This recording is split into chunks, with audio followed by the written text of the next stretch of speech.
খেলেছেন Neymar junior. Neymar জুনিয়রকে দেখে মনে হচ্ছিল না যে সে ইনজুরি থেকে ফিরে এসেছেন। ম্যাচের মধ্যে করেছেন একাধিক ড্রিবলিং এবং দুর্দান্ত পাস ক্রিয়েট। এজন্য রেগুলার প্লেয়ারের মতো খেলছিলেন নেইমার জুনিয়র। মনে হচ্ছিল একজন তরুণ বালক মাঠের মধ্যে ছোটাছুটি করছে।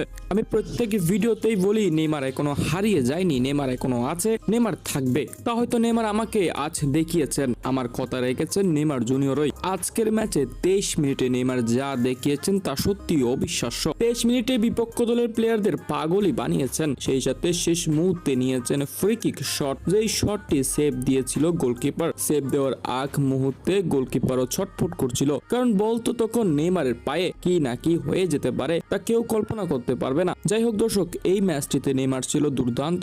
জিতেছেন 7টি ডুয়েল, করেছেন ইম্পর্টেন্ট 2টি ড্রিবলিং। সেই সাথে মিডফিল্ডে দাঁড়িয়ে যে ব্যালেন্সফুল গেমটা খেলেছেন সেটা আমাকে আজ বেশি অবাক করেছে। একজন নাম্বার 10 রুলে আজ নেইমার জ্বলে উঠেছিলেন। আমি এমন নেইমারকে ব্রাজিল দলেও দেখতে চাই, কারণ আজকে সান্তোসের মিডটাকে যেভাবে কন্ট্রোল করেছেন, যেভাবে পাস ক্রিয়েট করেছেন, যেভাবে চান্স ক্রিয়েট করেছেন, আসলে এমন চান্স ক্রিয়েট গুলো ব্রাজিল দলে এখন অনেক বেশি প্রয়োজন। কারণ আমরা যদি ব্রাজিলের ফরওয়ার্ডদের তাকাই, তাহলে হয়তো তারা যদি এই বলগুলো পায় তাহলে কনফার্ম গোল। কারণ ব্রাজিলে ভিনিসিয়াস জুনিয়র থেকে শুরু করে রাফিনহা, এমনকি আছে এস্তেভাও, উইলিয়ান ম্যাথিউস কুনহারা, তারা যদি মিডফিল্ড থেকে এমন বলগুলো ডেলিভার পেতে পারে তাহলে তাদের গোল করতে অনেক বেশি সহজ হয়ে যাবে। আশা করি কার্লো আনচেলত্তি এই বিষয়গুলো লক্ষ্য করেছেন, আজকে নেইমারের ম্যাচটি পুরোপুরি অনুসন্ধান করেছেন এবং আমি আজকের ম্যাচ দেখে কনফার্ম হয়েছি নেইমার আগামী স্কোয়াডে আসতে পারবে এবং সবচেয়ে বড় সম্ভাবনা এইবার, কারণ নেইমার পুরোপুরি ফিট আছেন। খেলার ধরন অনুযায়ী নেইমারের কোনো আঘাত আমি দেখতে পাইনি। কার্লো আনচেলত্তি এবার বুঝছেন তিনি আনফিট নয়, তিনি ফিট। সেক্ষেত্রে ম্যাচের মধ্যে পারফরম্যান্সে ফিরে এসেছে নেইমার, তাই